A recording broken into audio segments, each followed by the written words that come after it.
The massive space station Nexus Prime floated in the darkness between three dead star systems. Its metal halls buzzed with activity as 17 different alien species gathered for what they called the most important meeting in galactic history. The station's lights cast long shadows through its corridors, where creatures of crystal, chitin, and scales moved with purpose. Admiral Park Hyun walked slowly through these same corridors, his military boots clicking against the cold floor. His right arm was mostly metal now, replaced after the Battle of New Seoul 3 years ago. The cybernetic limb worked perfectly, but it served as a constant reminder of how this war had started. Behind him walked 2 other humans, the only other, members of Earth's delegation in a station filled with thousands of aliens. Dr. Kim Soo-jin carried a briefcase filled with documents that outlined humanity's position. She had spent her entire career studying alien cultures, learning their languages, and trying to build bridges between species. Now she wondered if all that work had been pointless. The woman next to her, Captain Lee Jae-ho, kept her hand near, her sidearm out of habit.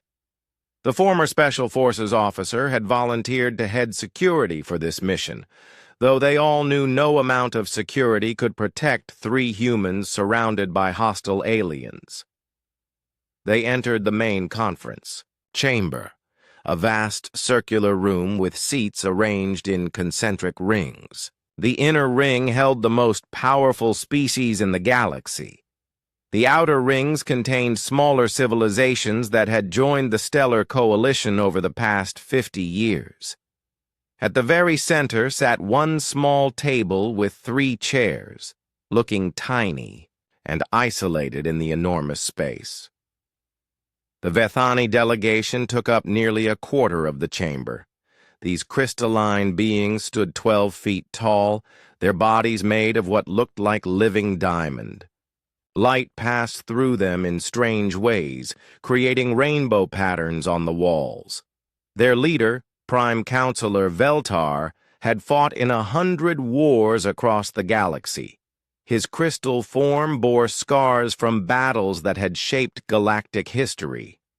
Across from them, the Hive Queen of the Zethai Empire sat surrounded by her warrior drones.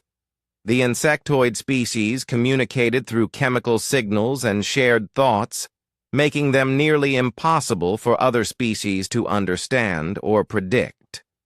The queen herself was the size of a small building, her chitinous armor polished to a mirror shine.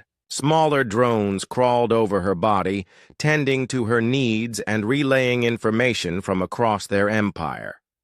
Dozens of other species filled the remaining seats. The energy beings called the Fluxani floated in containment fields, their forms shifting between colors. The plant-like Sylvari rustled their leaves in what might have been conversation or threat displays. Mechanical species, gaseous clouds given consciousness, and creatures that defied easy description all stared down at the 3 humans in the center. Admiral Park Hyun took his seat and placed his hands flat on the table. The metal fingers of his right hand made a soft clicking sound against the surface. He had attended many military briefings over his 40-year career, but none had felt as hopeless as this one. Earth's population was 8 billion people. The species surrounding him controlled trillions of lives across thousands of worlds. Prime Counselor Veltar rose from his seat, and the chamber fell silent. When the Vethani spoke, his voice resonated like struck crystal, somehow beautiful and terrible at the same time. "Humans of Earth," Veltar began, "you have been brought here to accept the terms of your surrender. Your species has proven itself too dangerous to remain free in civilized space. For 3 years, you have fought against the combined might of the galaxy's greatest civilizations. This resistance ends today. Dr. Kim Soo-jin opened her briefcase and removed a tablet. She had prepared for this moment, studying every species' psychology and culture. Prime Counselor, we come here seeking peace through negotiation, not surrender. Humanity has always believed that differences can be resolved through discussion and compromise. A sound like grinding glass filled the chamber as Veltar expressed what might have been amusement. You speak of compromise after your fleets destroyed 17 of our colonies, after your soldiers fought with such brutality that even the Hive Queen's warriors retreated in horror. The Hive Queen shifted her massive bulk, and her voice buzzed through translation devices. The humans fight without honor. They strike from shadows and use tactics that violate the accepted rules of warfare. They are not civilized beings deserving of rights in our galaxy. Captain Lee Jae-ho remained silent, but her jaw tightened. She had been present at the Battle of Kepler Station, where human Marines had fought through 3 decks of a Vethani cruiser to rescue captured civilians. The aliens called it brutality. The humans called it doing whatever was necessary to save lives. Admiral Park Hyun looked around the chamber at the assembled aliens. What exactly are your terms? A holographic display appeared in the center of the room, showing a map of human space.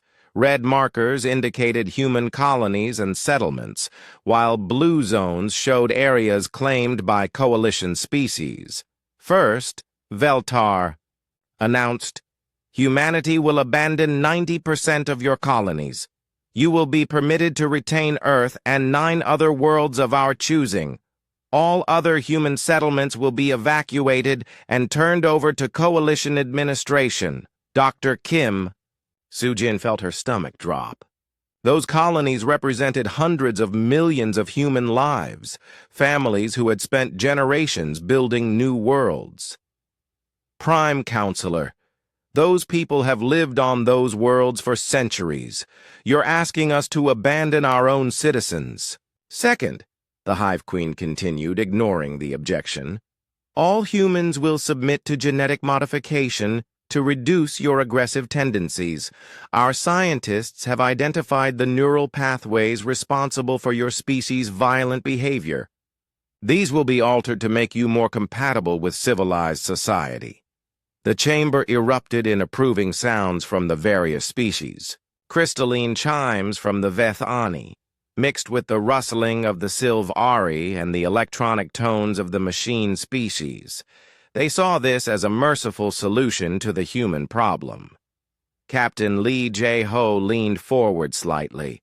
She had seen the results of alien behavioral modification on captured human soldiers. The process left people alive but hollow, their will to fight or even disagree stripped away. It wasn't treatment. It was the destruction of everything that made someone human. Third, Veltar continued, all human military assets will be placed under coalition oversight. Your fleets will be reduced to a small patrol force suitable for maintaining order on your remaining worlds. No human will be permitted to hold military rank above that of local security officer. Admiral Park Hyun's cybernetic hand began to close into a fist. These weren't terms of surrender. They were terms of extinction. Humanity would be allowed to exist, but only as a neutered, controlled species under alien supervision. Fourth and finally, the Hive Queen announced, humanity will provide reparations for the damage caused during your rebellion. These payments will continue for 500 Earth years and will be used to rebuild the worlds you destroyed, Doctor. Kim Soo-jin tried one more time to reach them through reason. These terms would mean the end of human civilization as we know it. Surely there must be some middle ground we can find. In our history, we've learned that former enemies can become allies when they understand each other better. The laughter that followed was unlike anything heard on Earth. crystal chimes mixed with insect buzzing and electronic static as dozens of species expressed their amusement at human naivety. Your history is exactly why these terms are necessary, Veltar replied. In the 5,000 years since the Vethani achieved spaceflight, we have fought exactly 12 wars. In the 3,000 years of recorded human history, you have fought over 15,000 conflicts. You are a species, born for violence. The humans do not understand peace, the Hive Queen added. They see negotiation as weakness and cooperation as surrender. They must be forced to accept civilized behavior. The Prime Counselor gestured to the holographic display, which now showed footage that made Admiral Park Hyun's blood run cold. Coalition fleets were shown attacking human colonies, their weapons turning cities into burning ruins. Human civilians, including children, were being loaded onto transport ships. As a gesture of good faith, Veltar announced, we have already begun pacification operations on selected human worlds. The populations are being relocated to secure facilities where they can begin their behavioral modification immediately. This demonstrates our commitment to a peaceful resolution. Dr. Kim Soo-jin stared at the images in horror. These weren't military targets. These were farming communities and research stations, places where humans had built peaceful lives far from any conflict. You're showing us footage of war crimes and calling it good faith? We are showing you the alternative to accepting our generous terms, the Hive Queen replied. Surrender now, and these operations will end. Continue your resistance, and every human world will share this fate. Captain Lee Jae-ho recognized some of the locations in the footage. New Busan Colony, where her sister's family had settled 5 years ago. Harmony Station, a research facility that had never had military value. The aliens weren't just demanding surrender. They were demonstrating their willingness to slaughter civilians to achieve it. Admiral Park Hyun stood slowly, his chair scraping against the floor. The sound echoed through the suddenly quiet chamber. Every alien eye, sensor, or equivalent organ focused on the small human figure in the center of their vast assembly. He picked up the tablet containing the surrender terms. For a moment, he seemed to consider the weight of it in his hands. The metal fingers of his cybernetic arm began to close around the device. Admiral, Dr. Kim Soo-jin whispered, perhaps we should ask for time to consider. The tablet cracked under the pressure of his artificial grip. Pieces of metal and plastic fell to the floor with small clattering sounds that seemed impossibly loud in the silent chamber. These talks are over, Admiral Park Hyun announced, his voice carrying clearly to every corner of the vast room. The three humans turned and walked toward the chamber's exit. Behind them, the aliens erupted into confused chatter in dozens of languages. They had expected pleading, negotiation, or desperate attempts to modify the terms. They had not expected the humans to simply leave. As they reached the door, Captain Lee Jae-ho paused and looked back at the assembled species. You might want to remember something about human history that you missed in your research. We've never been very good at accepting terms we consider unacceptable. The chamber doors closed behind them with a sound like thunder. The Coalition fleet dropped out of hyperspace at the edge of the Kepler system like a storm of metal and death.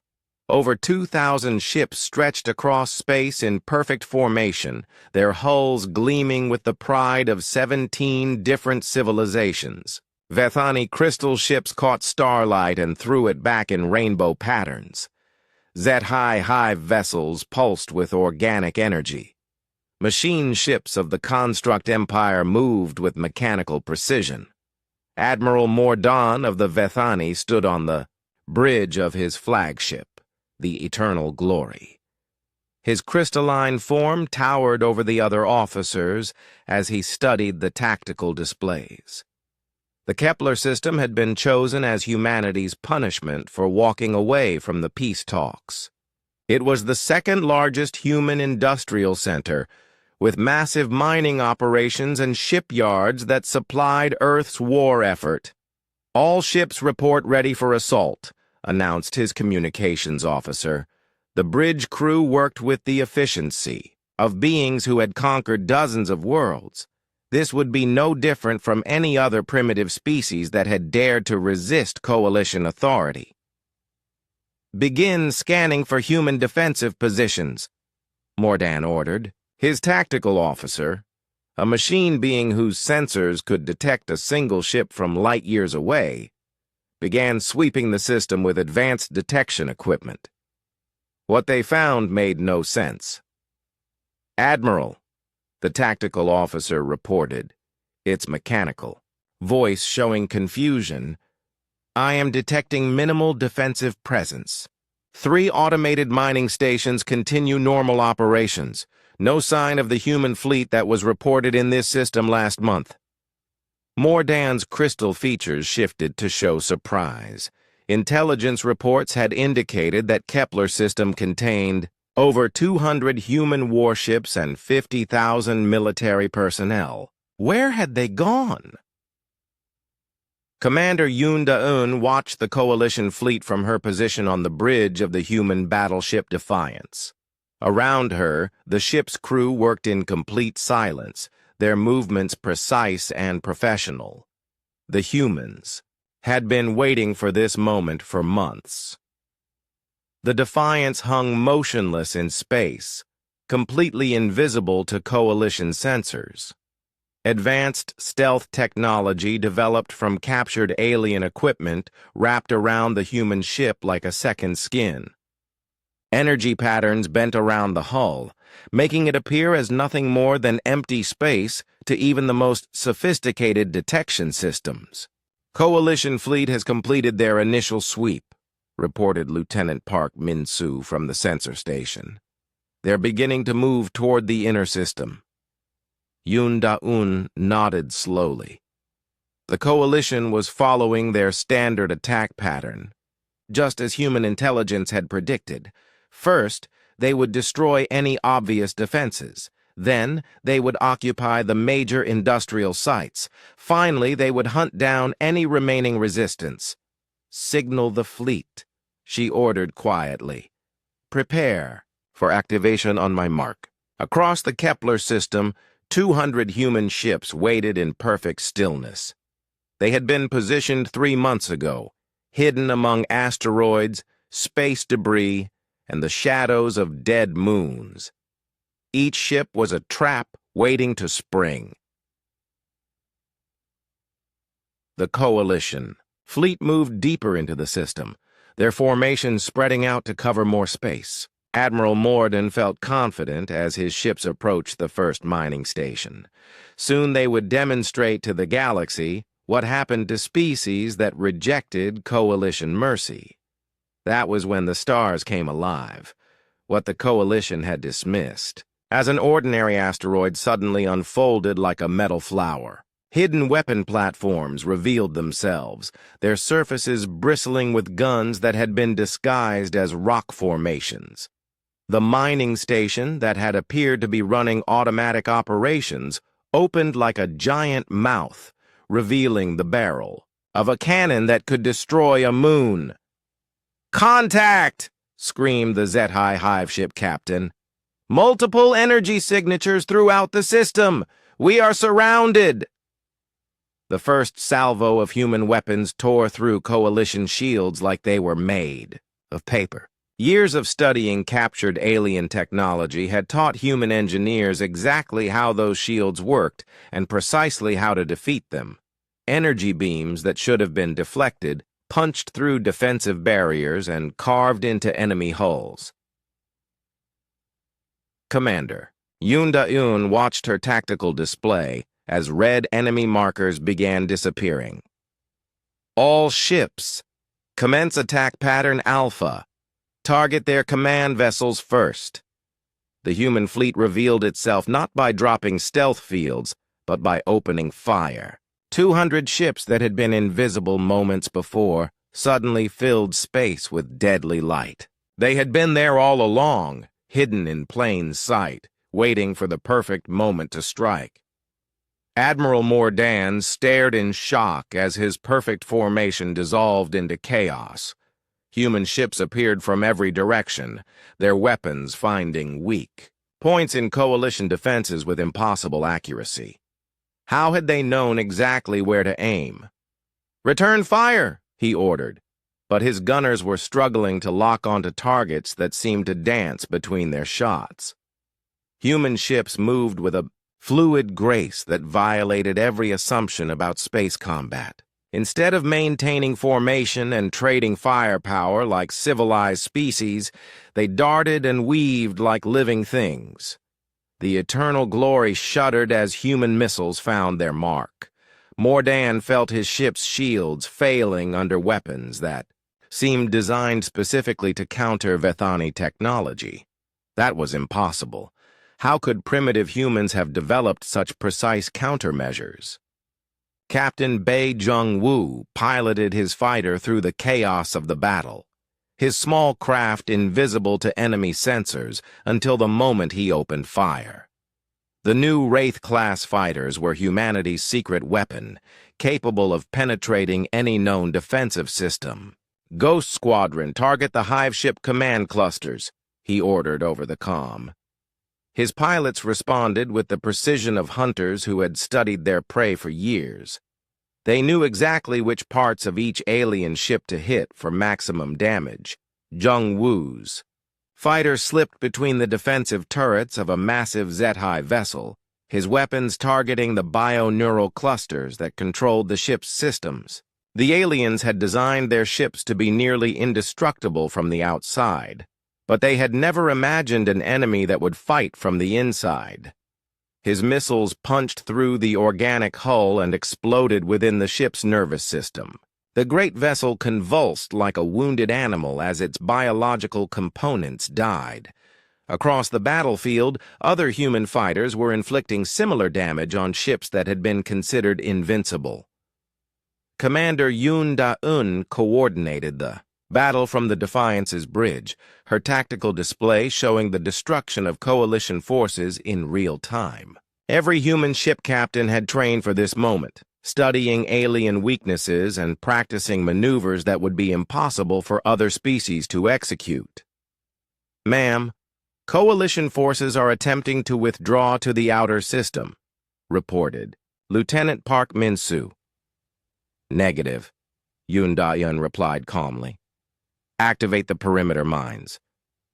Throughout the Kepler system, devices that had appeared to be ordinary space debris suddenly came to life. Human engineers had spent months seeding the system with hidden weapons, creating a trap that would spring shut once the enemy was inside. The fleeing coalition ships found their escape routes blocked by fields of smart mines that had been waiting, motionless for this moment. Explosions bloomed across space as alien vessels ran into carefully placed obstacles. Admiral Mordan realized with growing horror that the humans had planned this battle months in advance. Every element of their defense had been designed to counter specific coalition tactics. This wasn't a desperate last stand. It was a carefully orchestrated execution. "All ships, emergency jump to hyperspace," he ordered, but his communications officer shook his crystal head. "Sir, the humans are jamming our navigation systems. We cannot calculate safe jump coordinates." The humans had thought of everything. They had studied coalition technology, learned its weaknesses, and created countermeasures for every possible escape route. The trap was perfect and inescapable. Captain Lee Jae-ho led the boarding parties that began attacking coalition ships, whose defenses had been breached. The former Special Forces officer had trained her Marines for this kind of close combat, knowing that aliens who relied on technology and formation fighting would be unprepared for human tactics. Her team cut through the hull of a Vethani cruiser and found themselves facing crystal warriors who had never lost a hand-to-hand battle. But the aliens fought with honor and ceremony, following rules of combat that had been refined over millennia. The humans fought to win.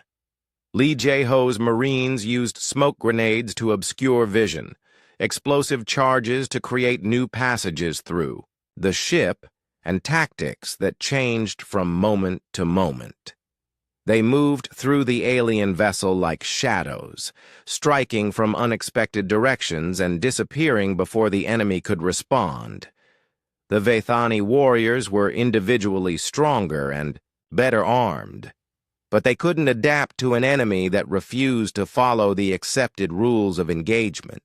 Within an hour, the cruiser was under human control, its surviving crew captured.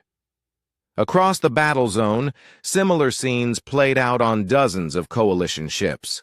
Human Marines boarded vessels that had never been breached by enemy forces, fighting with a creativity and ruthlessness that left alien crews in shock. The Battle of Kepler lasted 18 hours. When it ended, 2/3 of the coalition assault fleet had been destroyed or captured. The survivors limped away through hyperspace, carrying news that would shake the foundations of galactic civilization. Commander Yoon Da-yoon stood on the bridge of the Defiance, looking out at the debris field that had once been the most powerful fleet in galactic history. Her crew worked quietly to coordinate rescue operations for captured coalition personnel, following human rules of war that treated prisoners with dignity. "Ma'am," Lieutenant Park Min-soo reported, "we're receiving communications from across coalition space. News of the battle is spreading." Yoon Da-eun nodded slowly. The victory at Kepler was important, but it was only the beginning. Humanity had proven they could fight back against impossible odds. Now they would prove they could win. She activated the ship's communication system and transmitted a message that would reach every corner of human space. "This is Commander Yoon Da-yoon of the Earth Defense Fleet. The enemy came to Kepler expecting to find us cowering in fear. Instead, they found us ready to fight. Today, we showed the galaxy that humanity will not surrender. Tomorrow, we show them what happens when they threaten our people." The message spread across human colonies and outposts, carrying news of the impossible victory.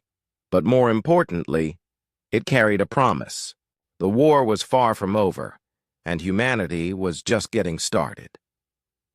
In the wreckage of coalition ships, human engineers began salvaging technology that would make their next victory even more decisive. The galaxy had underestimated humanity once. That mistake would not be repeated, but by then it would be too late. The stars themselves had witnessed humanity's first true victory, and the light of that triumph would shine across the galaxy for generations to come. The victory celebration on Earth lasted exactly 1 hour. Then Admiral Park Hyun ordered every available ship to prepare for immediate deployment. The galaxy expected humanity to pause and savor their triumph at Kepler. Instead, humans strike. Forces launched within days, hitting coalition targets across 1,000 light-years of space. Captain Bae Jung-woo sat in the cockpit of his Wraith fighter, studying the tactical display that showed his next target. The Veth-Ani supply depot at Rigel Station had been considered impregnable for 3 centuries. Its crystal shields could deflect the firepower of an entire fleet. Its defensive platforms had never been breached by enemy forces. That was about to change. "Ghost Squadron, maintain stealth approach," Jung-woo whispered into his comm. His 12 fighters moved through space like shadows, their advanced cloaking systems making them invisible to every known form of detection. Behind him, his pilots followed in perfect formation, each one a veteran of the Kepler battle. The human fighters slipped past automated defense platforms that scanned empty space, finding nothing. They passed through energy barriers designed to stop massive warships, their small size and stealth technology allowing them to penetrate defenses that had protected Vethani space for generations. Jung-woo could see Rigel Station ahead, its crystalline structure glowing with internal light. Thousands of Coalition supply ships moved in and out of its docking bays, carrying weapons and resources to fleets throughout the galaxy. The station was the beating heart of the war effort in this sector. "Target acquired," he reported to his squadron. "Remember, we hit the power cores first. Once their shields fail, the big guns can finish the job." The Wraith fighters accelerated to attack speed, their engines silent in the vacuum of space. They approached the station from its blind. Spot, a weakness that human intelligence had discovered by studying captured Vethani technical manuals. The aliens had never imagined that an enemy would learn their secrets so thoroughly.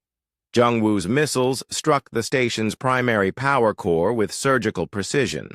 The explosion rippled through the crystal structure, causing massive fractures in what had been thought to be indestructible walls. Secondary explosions followed as other fighters hit their targets, turning the mighty fortress into a crippled hulk. Within minutes, human battleships emerged from hyperspace to finish what the fighters had started. Rigel Station, which had stood unconquered for centuries, was reduced to glowing fragments in less than an hour. Across Coalition space, similar attacks were happening simultaneously. Human forces struck with perfect coordination, targeting supply lines, communication centers, and military installations with devastating effectiveness. Each raid was planned to exploit specific weaknesses of the defending species. Dr. Kim Soo-jin coordinated the psychological warfare campaign from her headquarters on Luna. The woman who had once tried to build bridges between species now worked to tear apart the Coalition's unity. Her deep knowledge of alien cultures had become humanity's greatest weapon against their enemies' morale. "The Vethani pride themselves on never retreating from battle," she explained to her staff. "But they've never faced an enemy that attacks from hiding and disappears before they can respond. Their warriors are trained for honorable combat, not guerrilla warfare." She activated a holographic display showing Coalition communication intercepts. The translations revealed growing panic among alien commanders who couldn't understand human tactics. Species that had dominated the galaxy for millennia were learning what it felt like to be hunted. The Zet-High hive minds depend on constant communication between their ships, Dr. Kim continued. Disrupt their quantum links and they become confused and vulnerable. The machine species trust their logic circuits completely. Introduce chaos into their calculations, and they freeze up while trying to process impossible data. Her teams had spent years studying every Coalition species, learning their weaknesses and fears. Now that knowledge was being used to destroy them psychologically before human weapons finished the job physically. Commander Yoon Da-eun led a task force deep into Silvari space, where the plant-like aliens had never experienced warfare on their peaceful garden worlds. The humans didn't attack the planets directly. Instead, they targeted the orbital defense platforms and communication satellites that connected the Silvari to the rest of the Coalition.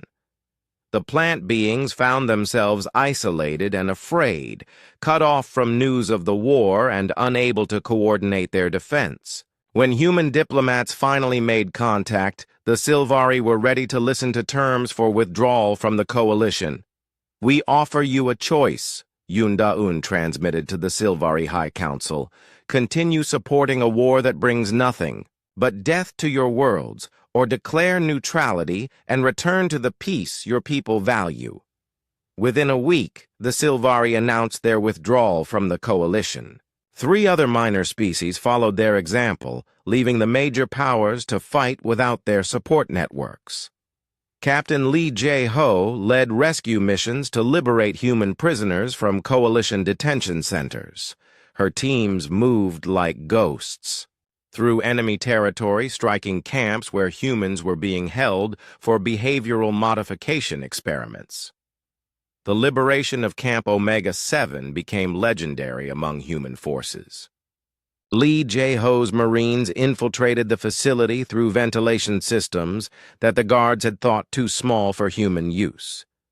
They moved through the complex in complete silence, neutralizing sentries with non-lethal weapons to avoid raising alarms.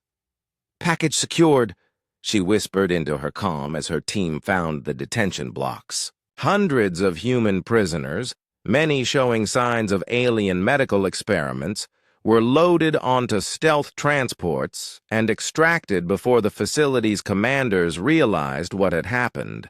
But Lee Jae-ho didn't stop with rescuing humans. Her teams also freed prisoners from other species, aliens who had opposed the coalition and found themselves in the same camps as human captives. These rescued beings spread word throughout the galaxy that humans didn't just fight for themselves, but for anyone who opposed tyranny. The psychological impact on coalition forces was devastating. Soldiers who had never known defeat began to experience something they had no words for: fear.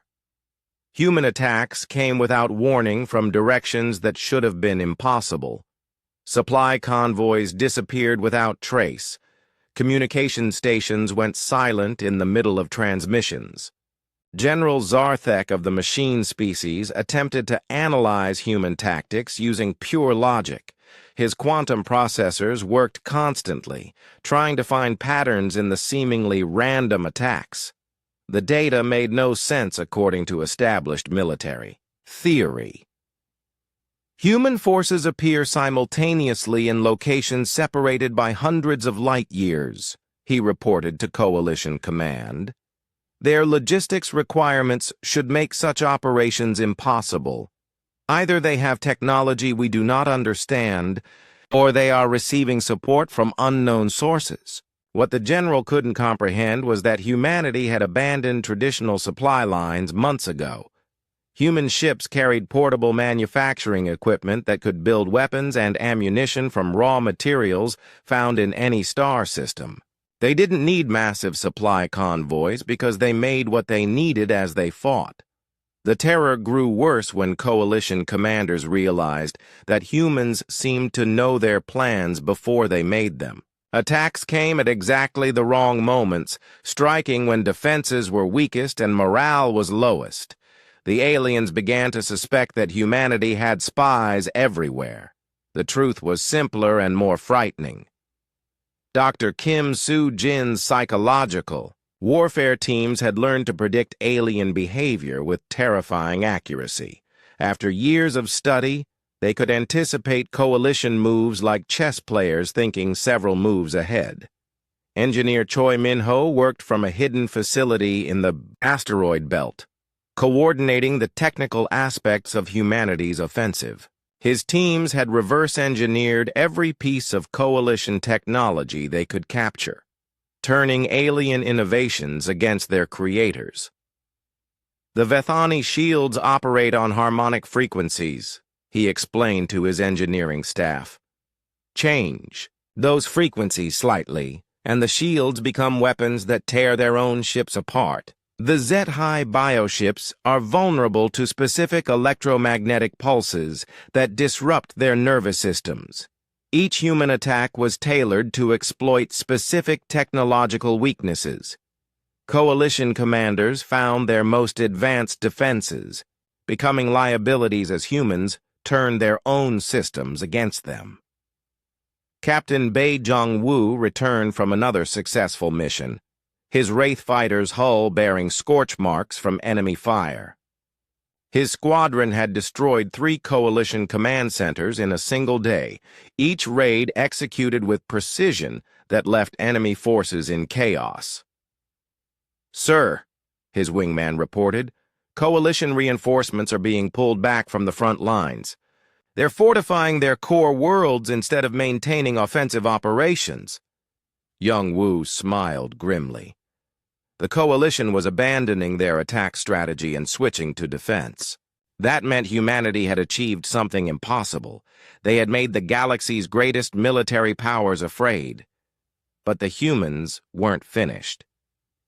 Admiral Park Hyun received reports from across Coalition space showing the enemy's growing desperation. 3 species had already withdrawn from the alliance. Others were beginning to question whether the war was worth continuing. Phase 2 begins now, he announced to his senior staff. We've proven we can fight back. Now we prove we can win. The Admiral activated a communication system that reached every human ship in the galaxy. His message was simple, but carried tremendous weight. To all human forces, the enemy is retreating. They fear us now, but fear is not enough. We will pursue them to their home worlds if necessary. We will rescue every human prisoner and protect every human colony. The galaxy will learn that humanity cannot be conquered, cannot be controlled, and will never surrender.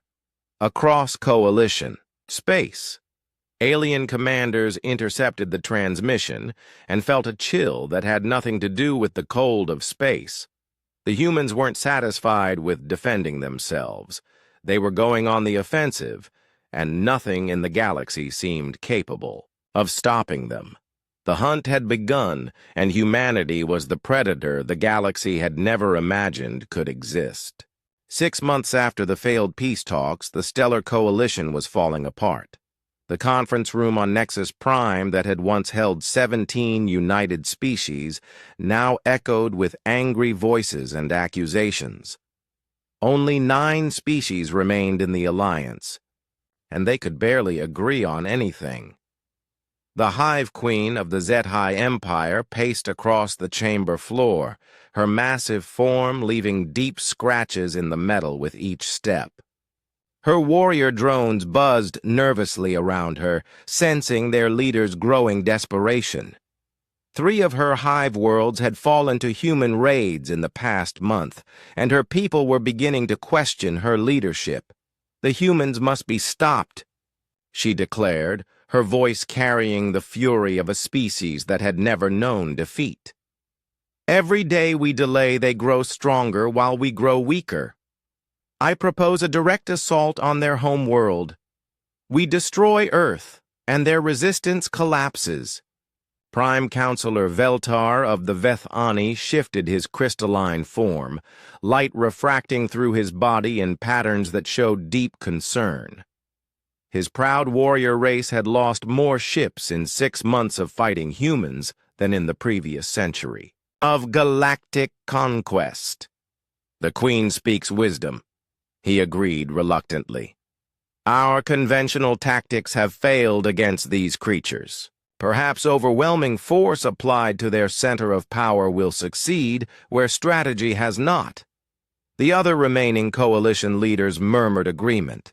The machine species calculated probabilities of success. The energy beings flickered with anticipation. Even the cautious plant-like aliens nodded their agreement. They had tried everything else. Only a desperate gamble remained. General Seo Tae-hyun stood in the command center on Luna, Earth's moon, watching tactical displays that showed enemy fleet movements throughout the galaxy. The veteran strategist had spent 30 years planning for scenarios that seemed impossible, but this situation challenged even his experience. "Sir," reported Major Han Soo-jin from the communications station, "long-range sensors are detecting massive coalition fleet movements. They're pulling ships from across their territory and concentrating them at Rally Point Omega." Seo Tae-hyun studied the data flowing across his screens. The coalition was gathering what remained of their combined fleets for one final assault. Intelligence reports suggested they were planning to attack Earth directly, hoping to end the war with a single devastating strike. "How many ships?" he asked quietly. "Current estimate is 8,000 vessels, sir. Every remaining coalition species is contributing their entire military force." The general nodded slowly. It was exactly what he had expected the aliens to do. Faced with an enemy they couldn't understand or predict, they were falling back on the oldest military strategy in existence. Overwhelming force applied to a single target. "Signal Admiral Park Hyun," he ordered. "Tell him Operation Homecoming is now active." Deep in the Sol system's asteroid belt, Engineer Choi Min Ho received the activation signal he had been waiting for. Around him, thousands of workers put down their tools and stepped back from their projects. For 3 months, they had been preparing for this moment. "Project Prometheus, full activation," he announced over the facility's communication system. "All personnel to safety stations. Initiating transformation sequence." Throughout the asteroid belt, rocks and debris that had floated in space for millions of years began to change. Hidden machinery activated inside hollowed-out asteroids, unfolding structures that had been disguised as natural formations. What the Coalition had dismissed as ordinary space rocks revealed themselves as weapon platforms beyond anything the galaxy had ever seen. The asteroids themselves became weapons. Massive engines built into their cores allowed them to move and position themselves like living things. Gun barrels that could crack planets emerged from rocky surfaces. Shield generators powered by stellar energy created defensive barriers around the entire Sol system. Captain Bae Jung-woo launched from his carrier with Ghost Squadron, their Wraith fighters now equipped with weapons that incorporated technology from dozens of Coalition species. His mission was to coordinate the mobile defense of Earth's orbital space. All fighter wings maintained patrol patterns around the outer system. He transmitted to the hundreds of pilots under his command. "Remember, they outnumber us badly, but they don't know what we've prepared for them." The Coalition fleet arrived at the edge of the Sol system 3 days later. The Hive Queen commanded from her personal dreadnought, a bioship the size of a small moon. Prime Counselor Veltar led the Vethani crystal ships in formations that had conquered 100 worlds. Machine vessels calculated firing solutions with perfect precision. They expected to find Earth defended by the same human fleet that had fought them at Kepler.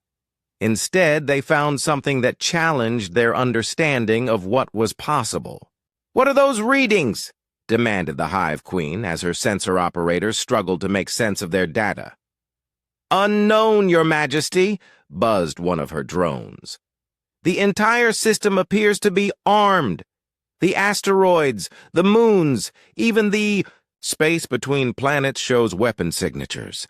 Admiral Mordan, who had survived the disaster at Kepler, felt ice forming in his crystal heart. The humans hadn't just fortified their planets. They had turned their entire star system into a weapon. The first attack came from Jupiter's moons. What had appeared to be mining facilities revealed themselves as massive railgun batteries that fired projectiles at significant fractions of light speed. The shells tore through Coalition formations before the aliens could react. Then the asteroid belt came alive. Thousands of hidden platforms opened fire simultaneously, creating a wall of energy that lit up space like a second sun. Coalition ships that had survived dozens of battles were destroyed in seconds by weapons they hadn't even seen coming. "All ships, emergency evasive maneuvers," ordered the Hive Queen. But her massive fleet was too tightly packed to avoid the human ambush. Ships collided with each other as they tried to escape the killing field. General Seo Tae-hyun watched the battle from his command center, coordinating defenses that spanned the entire solar system. Every planet, moon, and asteroid had been turned into part of Earth's protection. It was the ultimate expression of human tactical thinking. Use everything available as a weapon. "Sir, enemy forces are attempting to break through to Earth," reported Major Han Soo-jin. "Their casualties are severe, but some ships are getting through our outer defenses." "Activate the lunar batteries," Seo Tai-hyun ordered calmly, "and signal, Captain Lee Jae-ho, it's time for the boarding actions." The moon itself opened like a giant flower, revealing weapon emplacements that had been built into its very structure. Beams of energy that could vaporize mountains reached out to touch coalition ships, turning them into expanding clouds of superheated gas. Captain Lee Jae-ho led her Marines in boarding actions that defied every assumption about space combat. Instead of trying to capture enemy ships, her teams planted charges that would tear vessels apart from the inside. They moved through enemy fleets like a plague, leaving destruction in their wake.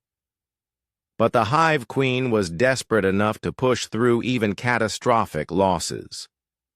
Her personal dreadnought, protected by layers of bio-armor and energy shields, fought its way toward Earth despite the devastating defensive fire. "If I must die to destroy these humans," she transmitted to her remaining forces, "then I will die." Well, the massive bioship reached Earth's orbital space, its weapons charging for a final attack that would crack the planet's surface. The Hive Queen prepared to sacrifice herself and her crew to end humanity's resistance. That was when Earth itself fought back. The planet's magnetic field, enhanced by technology that engineer Choi Min-ho had spent years developing, reached out like invisible hands to grab the bioship. The Hive Queen found her vessel trapped in forces beyond her understanding, held helpless above the world she had come to destroy. "Impossible," she whispered, as her ship's bio-neural networks began shutting down under the magnetic assault. "Planets, do not fight back." Admiral Park Hyun's voice came over the communication channels, reaching every surviving coalition ship. "This is Admiral Park Hyun of Earth Defense Command. You came here to destroy our home. Instead, you have learned that we will defend it with everything we have, including our star system itself." The battle above Earth lasted 3 days. When it ended, the coalition fleet had been destroyed almost completely. Less than 1,000 ships escaped to carry news of the disaster back to their home worlds. The Hive Queen died with her ship, her final transmission a warning to the galaxy. "The humans do not fight like any species we have known. They turn everything into a weapon. They make allies of planets and stars themselves. But the true victory came in the aftermath. As news of Earth's defense spread across the galaxy, the remaining coalition species began to surrender. The machine. Empire calculated that continued resistance was mathematically impossible. The energy beings decided that their survival required immediate peace negotiations. Commander Yoon Da-un led the liberation fleets that spread out from Earth to free human colonies and rescue prisoners. But they didn't stop with human worlds. They also liberated other species that had been oppressed by coalition members, earning grateful allies throughout the galaxy. Captain Bae Jung-woo found himself leading diplomatic missions as often as military raids. His fighter squadron became ambassadors to species that had never seen humans before, showing them that Earth's people could be friends as well as fearsome enemies. Dr. Kim Soo-jin prepared for a different kind of war, the peace that would follow. Her knowledge of alien cultures would now be used to build bridges instead of destroying them. The galaxy would need new leaders, and humanity was ready to help guide them toward a better future. General Seo Tai-hyun began planning the reconstruction of worlds damaged by the war. Human engineering skills that had been used to create weapons would now rebuild civilizations and heal the wounds of conflict. The coalition was finished, but the galaxy was just beginning to understand what humanity could accomplish when they set their minds to peace instead of war. The species that had once demanded surrender now begged for mercy and found that humans could be generous victors as well as terrible enemies. The stars that had trembled with fear now shone with the hope of a new age. 1 year after walking out of the peace talks, Admiral Park Hyun returned to Nexus Prime. The same corridors that had once echoed with alien voices demanding humanity's surrender now fell silent as his boots clicked against the metal floor. This time, he was not a desperate negotiator hoping for mercy. He was the representative of the galaxy's new dominant power. The main conference chamber looked different now. Where 17 proud species had once sat in judgment, only 7 remained. The others had either been destroyed in the war or fled to distant parts of the galaxy. The surviving alien delegates sat quietly in their chairs, no longer the confident conquerors who had demanded humanity's genetic modification. Dr. Kim Soo-jin walked beside Admiral Park Hyun, carrying documents that would reshape galactic civilization. The woman who had once pleaded for understanding between species now held the power to dictate terms to those who had rejected her olive branches. Her years of studying alien cultures would finally serve the cause of lasting peace. Captain Lee Jae-ho followed behind them, her hand resting on her sidearm out of habit. The chamber was surrounded by human marines, but she knew the real protection came from the fleet of Earth ships orbiting the station. Any species foolish enough to threaten humanity's delegates would find themselves facing the same fate as the coalition.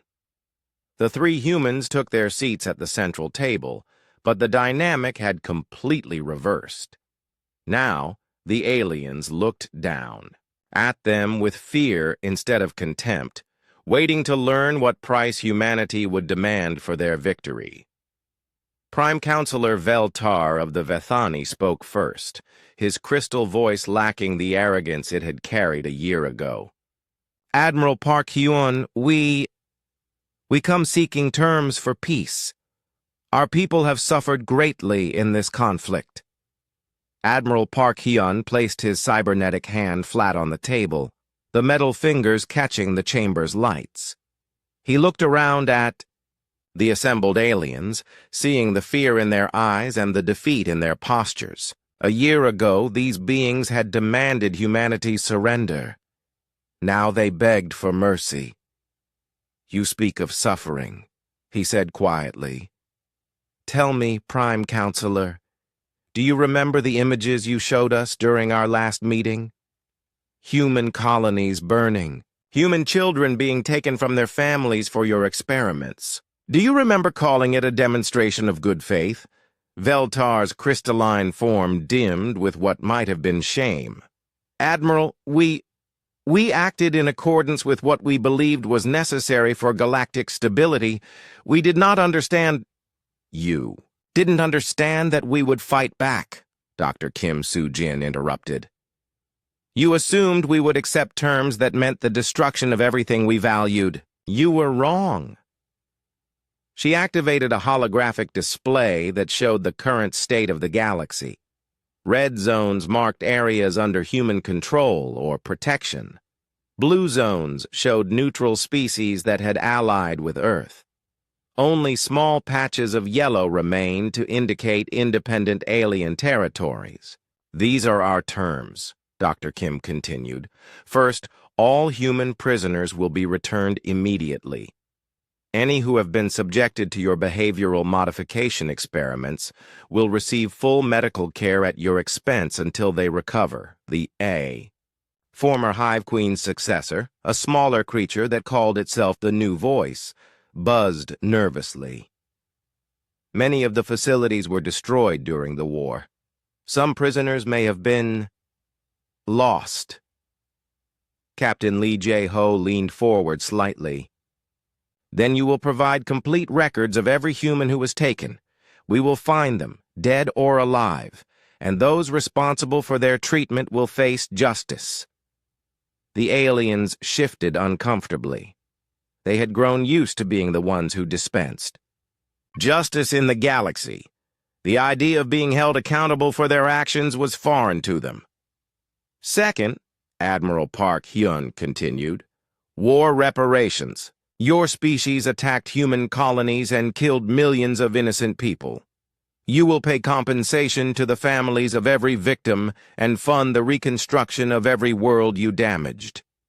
The mechanical representative of the Construct Empire processed this information with visible difficulty.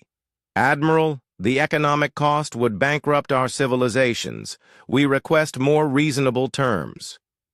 The cost of war is always high, Dr. Kim Soo-jin replied. You chose to pay it when you decided to attack us. The bill has now come due. She activated another section of the holographic display, showing detailed financial projections. However, we are not unreasonable. The payments will be spread over 50 years, and we will accept payment in the form of technology transfers, raw materials, and industrial capacity.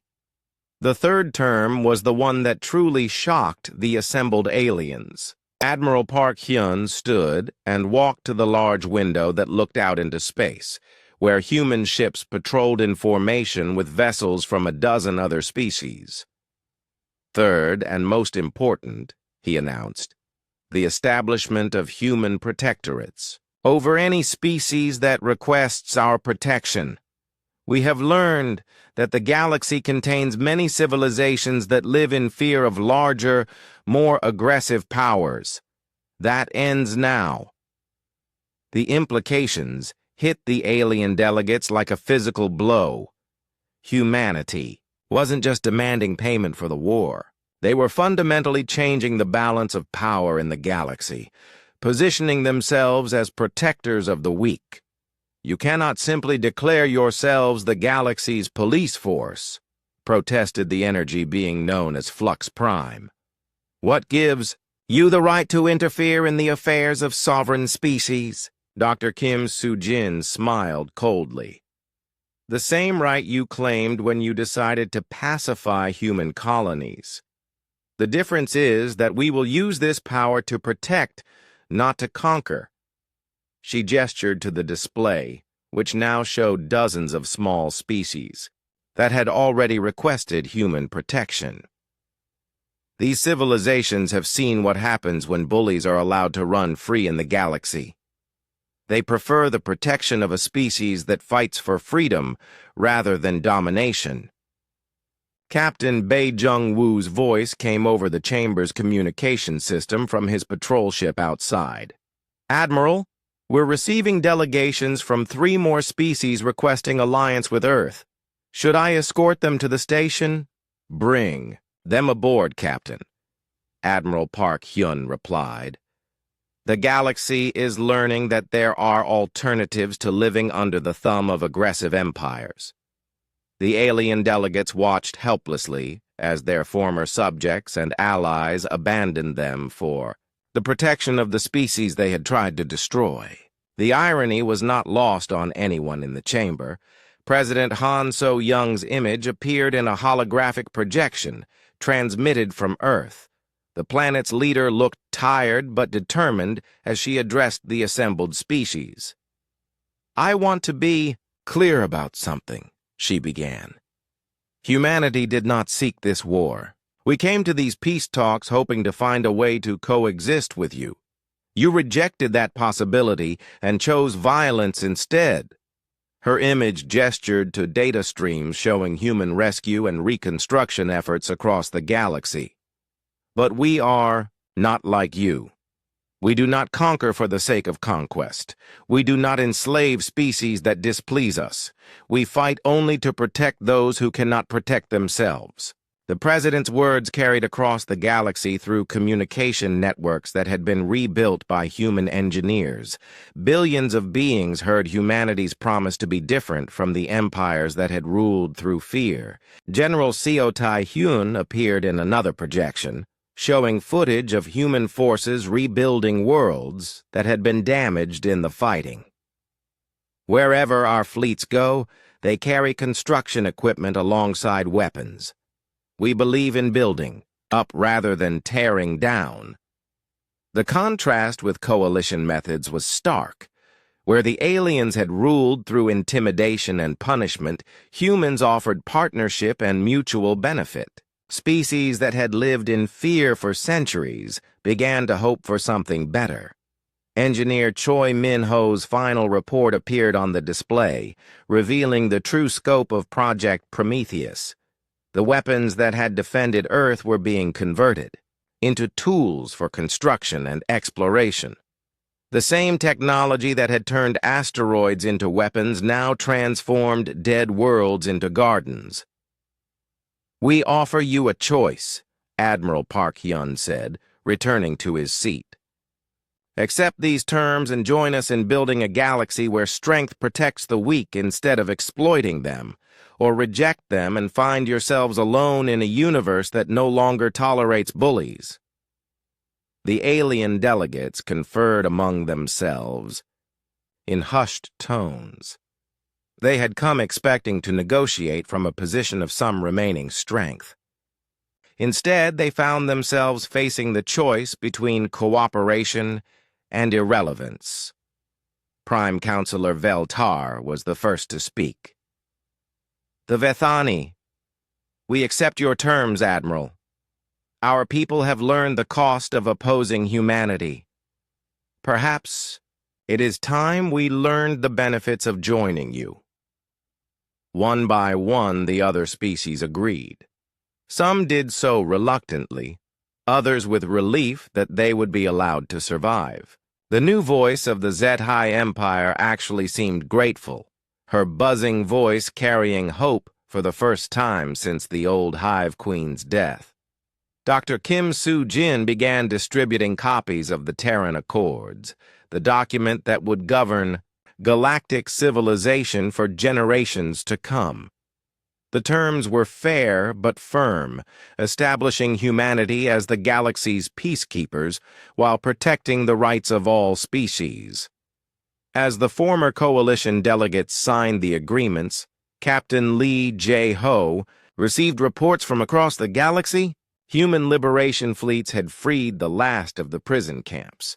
Reconstruction efforts were ahead of schedule on dozens of worlds. Most importantly, no new conflicts had erupted anywhere in human-protected space. The signing ceremony took 3 hours. When it was finished, the galaxy had fundamentally changed. The age of empires ruling through fear was over. The age of cooperation and mutual protection had begun. Admiral Park Hyun stood as the alien delegates prepared to leave. They approached him individually, many offering private apologies for their treatment of humanity. Some requested immediate assistance with internal problems that had festered during the war. As the last alien left the chamber, Dr. Kim Soo-jin turned to her colleagues. "Do you think they've learned anything from all this?" Captain Lee Jae-ho smiled grimly. "They've learned not to underestimate us. Whether they've learned to be better beings remains to be seen." Admiral Park Hyun looked out at the stars, where human ships patrolled alongside vessels from dozens of allied species. "They asked me how we knew we could win," he said quietly. "The truth is, we didn't know. We just knew we'd rather die free than live as slaves."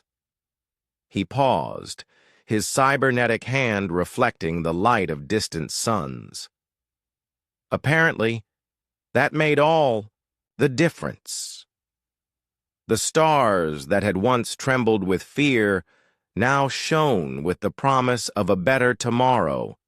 protected by a species that had refused to surrender their dreams of freedom.